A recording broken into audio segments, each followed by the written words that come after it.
All right, it is 4 o'clock on the 14th of September. I'd like to call the meeting of the Bennington County Solid Waste Alliance together. We were actually one person short right now. Yeah, we still don't have enough people to vote on it. Oh, we know. Here we go. Oh, wait. How many votes is it? We have to have 7. Seven like towns, Or but we 6 also people, have, yeah, okay. yeah, no, we've got half the votes between just Arlington and Bennington being here. Okay. But we also need 7 towns to be present. So now we're good with Shaftesbury also. Okay, great. We just mark down who's here. Yeah, I think we're set to get going.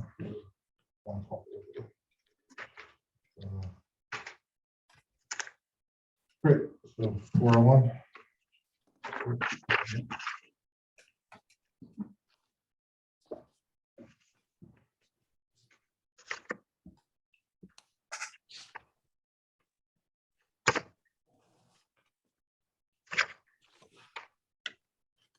Okay. I guess we'll start with the minutes. Okay. Has everyone had an opportunity to review the minutes of our last meeting, June 1st? Are there any changes, additions, corrections, or anything that anybody would like to bring up? Okay, So, well, actually, since with the latest development about the legality of that meeting, do we actually have to, should we vote minutes on for a meeting that legally didn't happen? I don't know. I just as a procedure, I would be inclined that we shouldn't vote minutes on a meeting that we weren't, that wasn't a legal meeting, quorum. that we didn't have quorum. So, but yeah. If we're comfortable moving forward, I'm happy to do that, but just putting that objection in, or that note in, that I'm not sure if we do need to be voting minutes for that.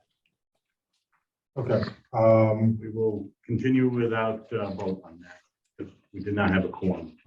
Could you do me a favor, Nick, and actually, I don't know if it's possible for you to look at those Zoom records for June 1st to see who attended it. Is that Yeah, we possible? might be able to see if there was another person There on may have the. been another. Yeah, individual let's on vote it just in If case, and I'll check. something's come in, Yeah, I should have saw the recording. So do I have a motion to accept the meeting minutes as they were written?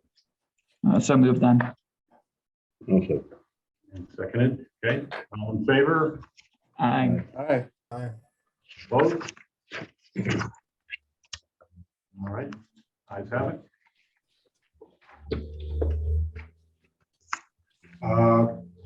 Great. Next item is the fiscal year end 2022 SWIP report. So if you look in the meeting packet, you know, so I think it's about 8 or 9 pages worth of stuff, a lot of tables, formatted in the same way that it's been the past couple of years. First item is expenses. As it said, if you look, we went over budget, $11,596 for the year. That was largely due to me not getting reimbursed in time for the May household hazardous waste event from the state of Vermont.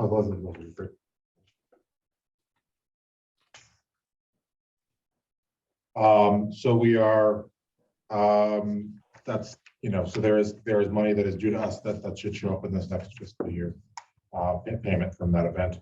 We also have additional funds that will come to us to reimburse us from that same pool related to the events that we held in July, and then we'll are also holding on Saturday this week. Staff costs were also a little higher this year because there was a long period of time where I was billing more than the initial 20-hour work weeks for solid waste activities during my onboarding period. Otherwise, everything else is pretty much laid out. All of Paula's activities summarized. Want to note that everything that's labeled here are summarized for the fiscal year. So, state requirements and what we tracked for the state all happens on the calendar year. So the numbers are a little bit shy of some other reporting for years of activities when it comes to certain things related to Paula's outreach activities, but that's largely due to most of her business engagement happening over the summer and the fall. And this sort of being a holdover from previous COVID era of business outreach, rules being a little different. So everything should be pretty much squared there.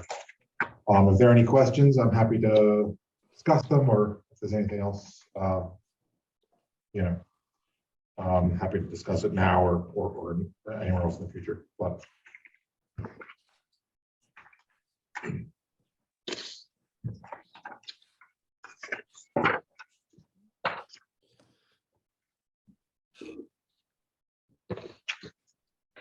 okay.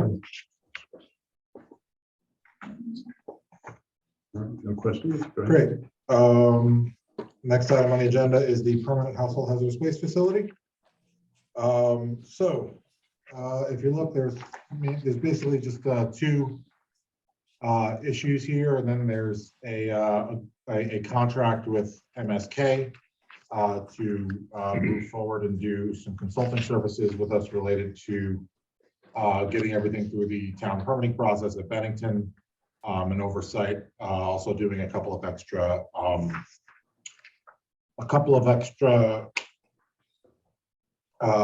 renderings for us, and also helping us consider certain questions.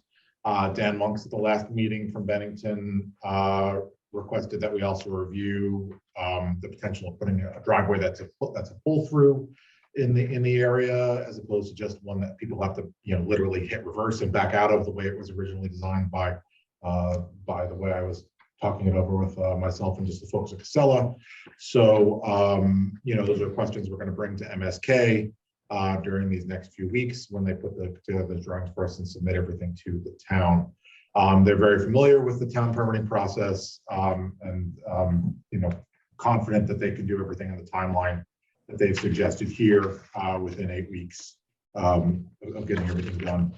They're prepared to have me sign this tomorrow and begin the process right away, as is Secure All, and we have the cash on hand as well to pay the 50% deposit for the trailer as well, which would be delivered if we order it right away this week, delivered sometime around December 7th.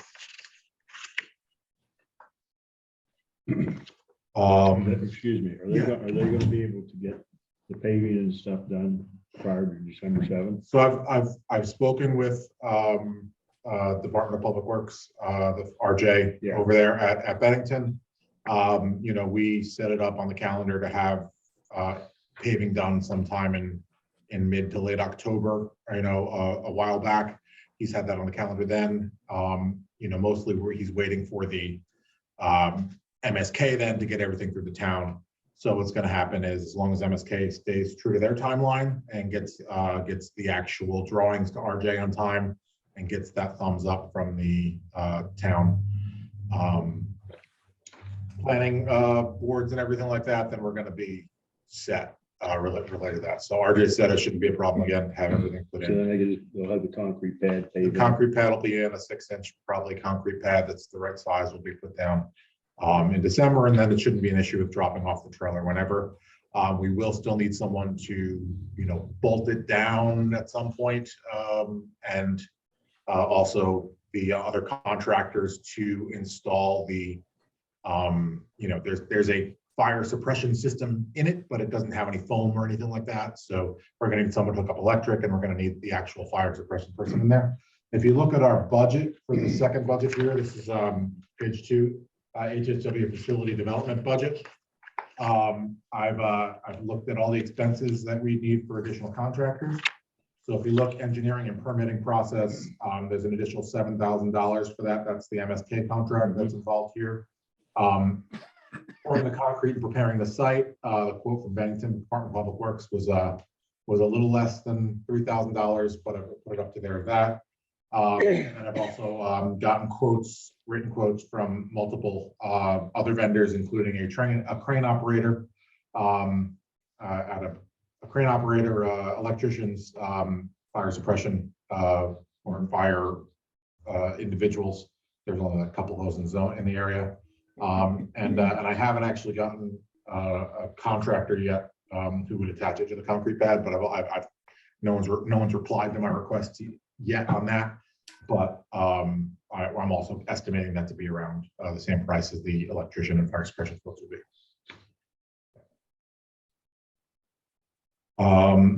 Everything else in here, the facility supplies is largely from the budget that Michael had put together when he initially did the grant outreach to get the matching costs from the state.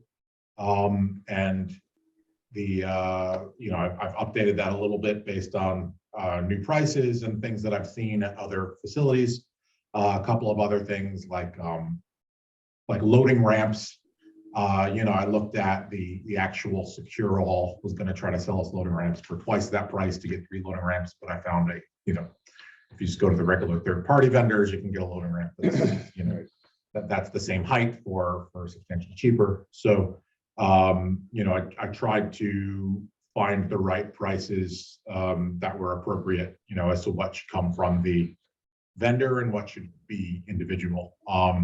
So for example, a prefabricated unit, there are a couple of additional things in this quote that weren't on the last quote. Those include built-in shelving units, because the shelving has to be spill protected as per the way, we could create a spill protected shelving ourselves, but it's just easier to sort of get it done by them, and it'll also be built in and custom size and everything for the unit. So that's an additional price that wasn't on the last quote.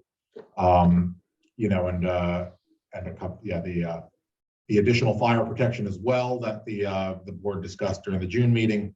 I was wanting to make sure that we had the equivalent ratings across our comparison of the quotes, but to make sure everyone had the same around fire ratings. They didn't have a 3-hour fire rating; they had a 2-hour version, but it's roughly equivalent there. So.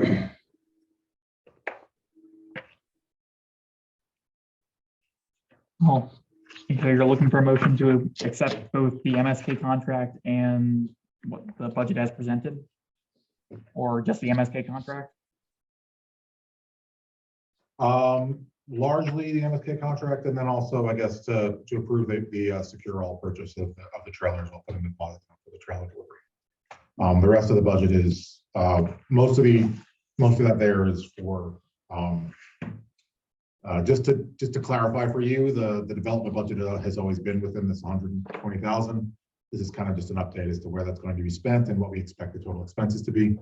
So we do expect to be under, to be about $20,000 underneath what our budget total is for that, when we had planned on building a full facility as opposed to being a prefabricated unit.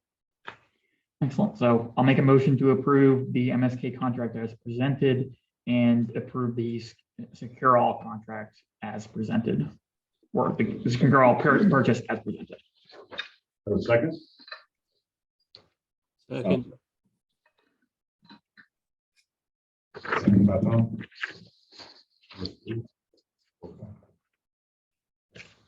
All right. Any other discussion on the budgets for the engineering or the facility?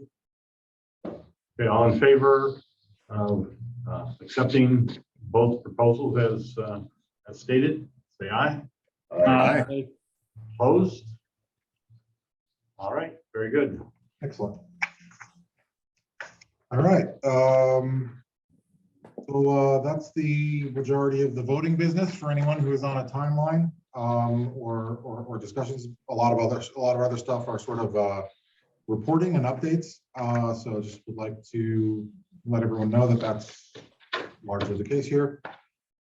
We've had a number of events happen over the summer and some other things. Paula, do you want to go talk a little bit about the Manchester Library event and sort of the Sure. CATV stuff you've been working on? Yeah, it's been a busy summer. We're trying to arrive out of the fulcrum of the pandemic and play catch up, since much of my outreach has been virtual over the last 2 years, with the exception of really quick visits with businesses and schools where we can make connections. So I took the opportunity to book a lot of farmers markets, something we'd never done before.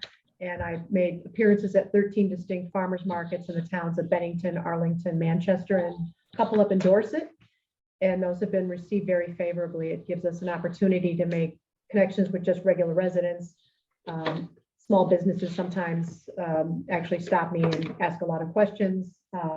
I didn't do as many in Dorset this summer because initially they were, a lot of tourists were coming. So I did one just this past weekend, and the ratio of residents to tourists was much improved and much better interaction. So that was good. And I might do one more before they close out for the season, or may take it indoors 1 or 2 more times when they switch over to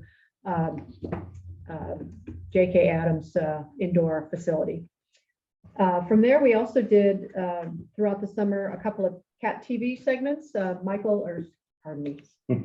and I did filming of a segment of the green cone installation to help people understand how a solar digester is put in your backyard, which is relatively unknown in comparison to just a normal digester, which I've got a number of people that said they saw when I worked at the farmers markets, and they found it very helpful.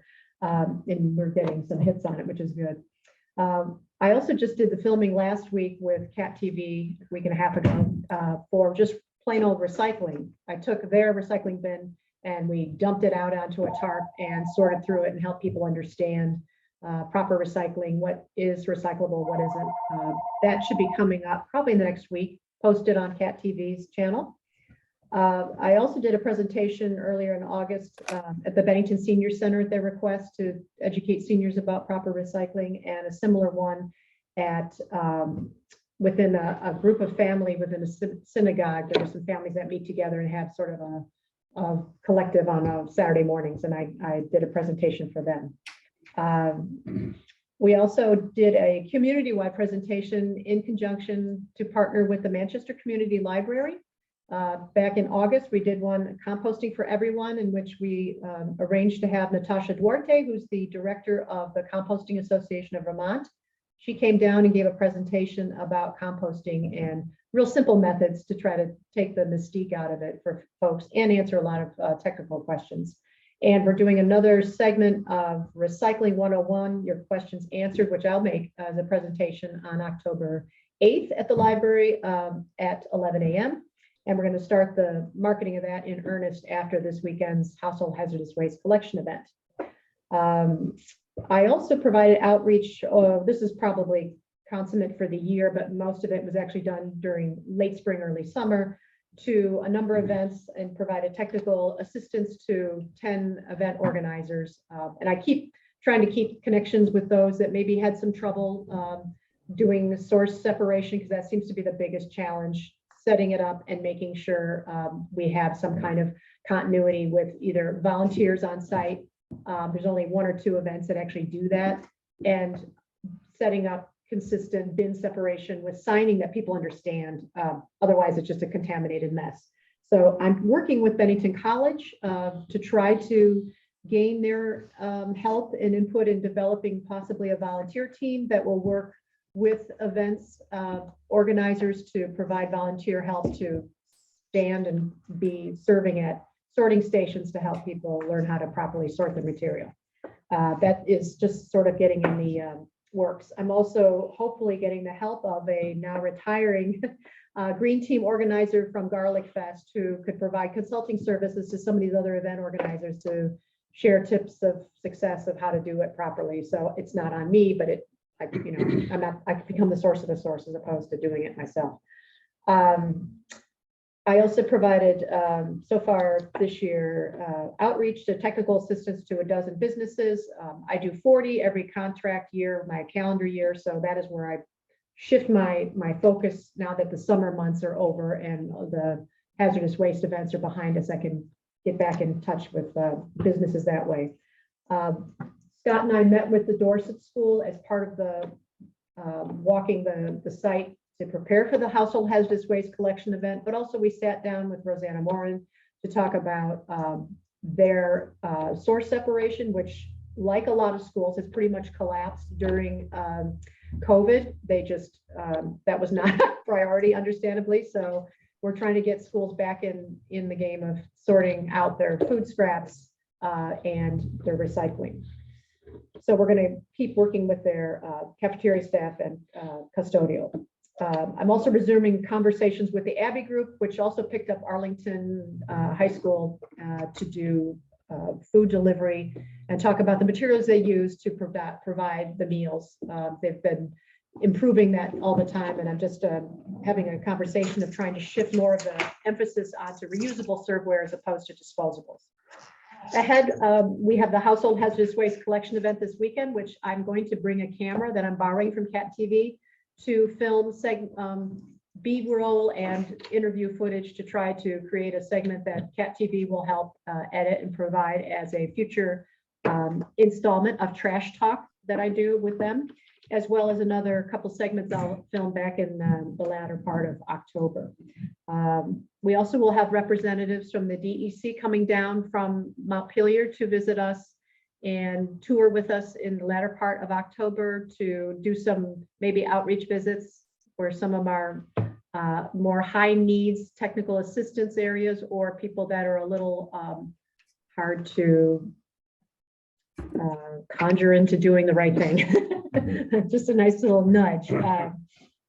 I also will be attending the NERC conference, Northeastern Recycling Conference, in first week of November, which is something I haven't done since November of 2019. And it's a great opportunity to meet with other colleagues in my role around the Northeast to discuss what's happening in recycling and also understand shifts in the industry, both at the consumer end and manufacturing and the waste hauling and municipal side. So other than that, we're just regularly updating the content we post on all of our social media accounts. I really try to provide a lot of useful information, so it gets, I also disseminate to groups throughout the county and try to get more people understanding proper recycling. So if you see it and can post it on your Facebook pages, we really appreciate it to just help us spread the word about outreach and the services we provide. Any questions? I'm tired of listening to all the stuff you're doing. Never done one. I like it though. It's You good. stay busy. Yep. Thank you so much. Mhm. So the next item on the agenda is a Call to Recycling Home Mailer Pilot Program. So Call to Recycle is the battery recycling program that is partially subsidized by the state of Vermont that we work with. There was a number of large size battery mailers that they had set up in locations around like retail locations and places like that in the past. They are shifting that model to being they want individual homeowners to be able to request boxes to be sent to their home, and then those boxes will then have prepaid postage on them so that they can then be sent back to the Call to Recycle program. They have not done this yet, so they're trying to do a pilot program. They're trying to figure out all the little things as to which size of the box. Do they want it to be cigar box size? Do they want it to be more smaller, like the size of a box of soap? So they're going to be testing a couple of things, and they want us to be kind of the part of the market for that. They should call me.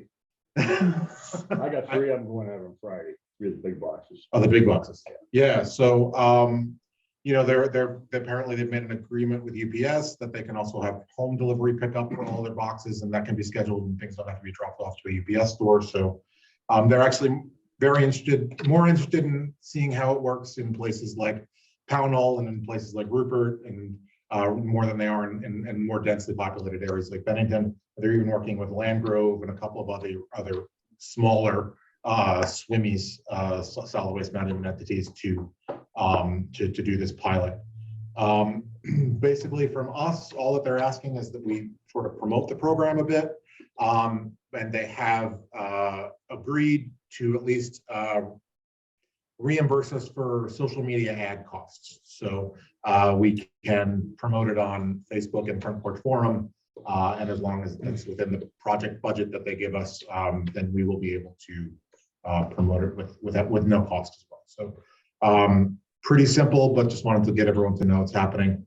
And if there's any ideas as to ways we can promote it in your towns specifically, please let Paul and I know so we can do this. It's a pilot program, so they're kind of wishy-washy on the dates. They definitely want to get it done before the holiday season. But right now, their goal right now is late October, early November to start the process. Can you send links out to all of us to, so we can pull that information up and present it to our council? Yep. Probably.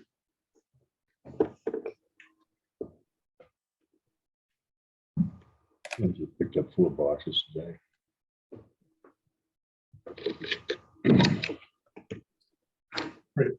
Scott, could I ask a question? Sure. What is the name of this company that wants to do this pilot program? Call to recycle. CALL, the number 2, and recycle. Call to recycle. Okay. I requested those boxes last Wednesday and picked them up today. So they're pretty good about shipping this stuff and everything. So they ship them, you call and they ship boxes to you? Yeah, see, you know, the thing about the homeowners that I have a little bit of concern with is they may not know the difference between some of the batteries that they're using, you know, and you have to do the lithium NiCads and all that stuff. That all has to be done, you know, differently and so Yeah, forth. Right. Yeah, hopefully it'll come with a little instruction sheet but I mean, whether or not people comply with the instruction sheet is also the type of thing that they are looking at for a pilot program to, you know, before they sort of Yeah, make it a bigger program there. Yeah. I think last year we shipped over 650 pounds of batteries and 140 of them were rechargeables, you know, that had to be handled differently and so forth. And that's just a little panel. Yeah. Yeah. And because those can catch on fire. So. Yeah, you get, the fireproof boxes, you know, it's gonna be very expensive to ship these little fireproof boxes to everybody, I think. You know, but that's up to them. Yeah. It's up Yeah. to UPS is sure for letting them do this. So Yeah. They must get reimbursed somehow for that. Yeah, well, I think the battery manufacturers are part of the reimbursement on it too. It's kind of like the fluorescents, the Electrical Manufacturing Association. Oh, right. They're paying a lot of the freight for the fluorescents. Good, yeah. So, Great. The next thing on the agenda is the Rupert Iswap update. So like I had mentioned earlier, Rupert is potentially interested in joining the Iswap program, but the board is looking into ways for, the town select board is looking into ways to see if they can only include individuals from certain areas of town and not other areas of the town. Right now, they're working with a colleague of mine at BCRC to do a little GIS mapping work to determine what areas they might be interested in, what the household totals might be, how that might look. And I am also discussing with them and the folks at Casella if that's even feasible related to sticker sales and the other things as well. So we're just in an ongoing conversation about that process. I should be seeing some of them actually tomorrow at another event, some of the other elected officials from Rupert. And I'll be sure to bring it up with them. But right now that's sort of in a waiting for the select board to review a few different options. They weren't interested in joining in the simple contract way that everyone else is a member of the ISWAP program. But if there's another option, they want us to look into other potential ways that they might be able to participate. Compost bin sales. This was the same numbers that are in the annual report, but this year we sold 67 soil saver backyard composters, 36 green cone solar digesters, a number of 4-gallon square buckets, and also a number of 2.4-gallon square buckets as well. As far as the big items, we had ordered in advance 72 of each. So we have currently overstock right now of 5 of the compost bins, the soil savers, and 36 of those green cones. So if we sell them at the same rate as last year, we'll have to order, of course, more soil savers and not order green cones next year. But the sale went well overall. There didn't seem to be too many problems. There was a little bit of a problem on the first day as far as me exporting the spreadsheet from the website sales portal to get the names correct. I had the columns didn't quite line up the way they were supposed to, but we figured all that out shortly afterwards. And then the next couple of days, everything went fine, sort of without a hitch when we held the pickup days. But yeah, that's just a general continued promotion. And we have left the site up, not promoting it, not putting it on the front page of the website, but it is still a tab that's accessible from the website if someone chooses to purchase during another time of the year. We did have one person recently purchase a compost bin, actually from the. I put a QR code in our farmer's market, so they And can get it with their phones, yeah. and there's a QR code in our materials at the farmer's market as well, so people can purchase them there if they want. But yeah, we just had one and brought one up to the international dorm at the Manchester school there. Yeah, and so there will be other folks purchasing them, hopefully a little in trickles and drabs throughout the year, but we assume the majority of purchases will once again happen when we have a large event. To be determined next year as to whether we do something similar where we work with Dixie to use his loading dock, or whether we're going to end up co-locating the sale with hazardous waste pickup events at the transfer station. We'll sort of figure all that out as we get closer next year. Great. Next thing on the agenda is household hazardous waste events. So the Searsburg event was held on Saturday, July 23rd. We had 29 vehicles come, and that's a drop from last year when we had 42 vehicles. And we don't have, historical numbers for that site in the same way that we have for the other sites. So it's hard to say, but it seems like it's potentially a similar pattern to what we saw in Bennington, where it went back to sort of 2019, 2018 rates of participation in the event. We have our event in Dorset is happening this Saturday, as Paula mentioned, and it is expected to do fairly well. We have opened both the Searsburg event to residents of Reedsboro. To do that, Wyndham Solid Waste was paying 2% of the cost to the event, and Paulet is also paying 4% of the cost for the Dorset event. It's all based on a contract that Michael had set up with them related to population, percentage of the population that would potentially be participating. So that is what is happening right now as well. So the household hazardous waste facility overall is expected to reduce costs. Obviously, these events are very expensive and they keep going up in price. The reason why these events are attractive in Dorset and in Searsburg to folks from other counties is because they're sort of on the extremities of each of the other solid waste districts as well, fairly rural areas. There are some rules that the state has related to distance. I'm fairly certain they go away once you have a permanent household hazardous waste facility completely. But I do know that some folks have, again, Wyndham is, despite having a permanent facility for pickup in Brattleboro, they also still have a couple of events that they host to offer services to more remote areas of the county. That's something that, we can discuss in the future. And especially once I get the a realistic number as to what the cost of running a permanent household hazardous waste facility will be. I'm actively working on coming up with those numbers, and hopefully that's something we'll be able to look at on our next board meeting. Next item is tour. Before we move on, Scott, could I prevail upon someone who is in this area to carry a small box of used or expired pepper spray to the event in Dorset?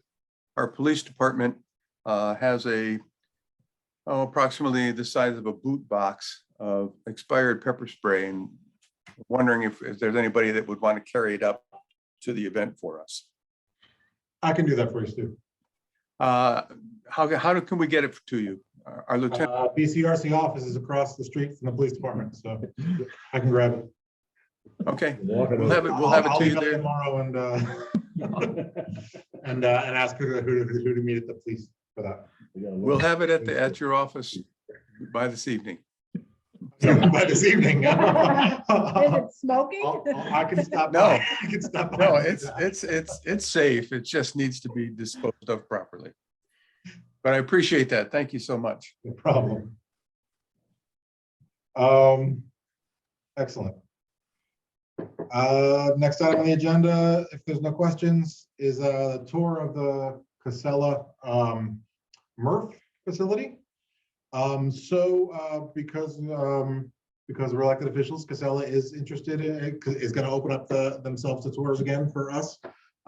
So they are available for tours on Tuesdays, Wednesdays, and Thursdays throughout the fall from 9 a.m. To 2:30 p.m. He said the tour lasts about an hour and a half, sort of 45 minutes to get of him talking, and then he said normally it's enough questions that it ends up going about an hour and a half. And I've also spoken with Rutland County Solid Waste District, the folks up there, and they also said that they're free on any Tuesday, Wednesday, or Thursday that we schedule with Casella to also give us a tour of their household hazardous waste permanent collection facility. So we can double that trip, and everyone can get a good sense as to both what's going on with the waste that's picked up from our transfer stations, as well as how a state licensed HHW facility operates, and kind of give you a glimpse of what we're going to be putting together here for Bennington in advance.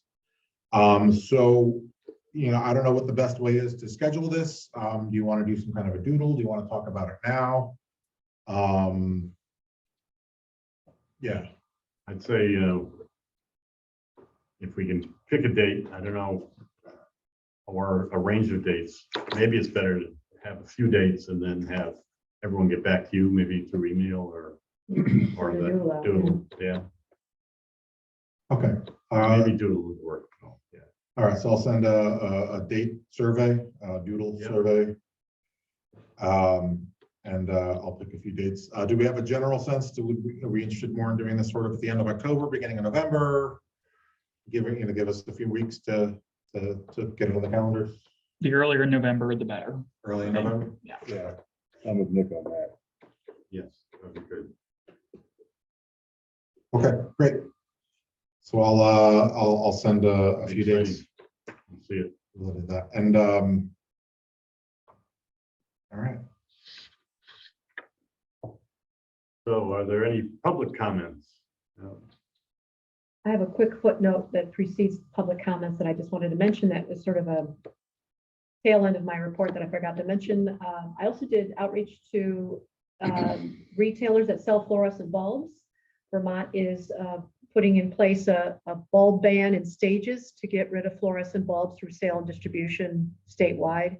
Coming in February of 2023, screw-in fluorescent bulbs will no longer be available for sale or distribution in Vermont. And in the year to follow, in January 1st, 2024, 4-foot linear bulbs will no longer be available for sale in Vermont. So what I just did is I sent out to the town halls and to you folks a handout from the state of Vermont informing folks of how those are rolling out, and to give resources for people that have more information needed to understand the reasoning behind it, disposal, other sources. So if you could just make that available on your town websites and other ways you distribute information to your residents would be great. Thank you. Great. Super. Great. All right. Any other comments or questions? So we need to set a date for our next meeting. Yes, so generally, these are quarterly meetings. This technically will be counting as our first quarter of the fiscal year. So we will need to have something, in the fall as well. Also could be a November meeting if we want to try to get something before Thanksgiving. Otherwise it is so generally a October, November, or December meeting is what we need to have. The room's unavailable for the first 2 weeks of December while I'm out on vacation. So I would encourage us to do an early November meeting or something like Yeah. maybe the second week of November. December's completely out. Yeah. I'm back in Pennsylvania for deer season for 3 weeks.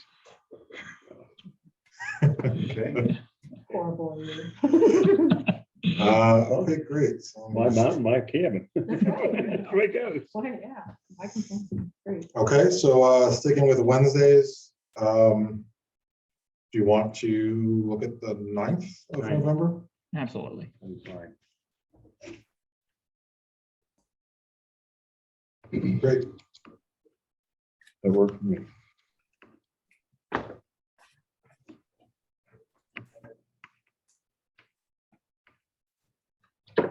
Okay, and I'll send out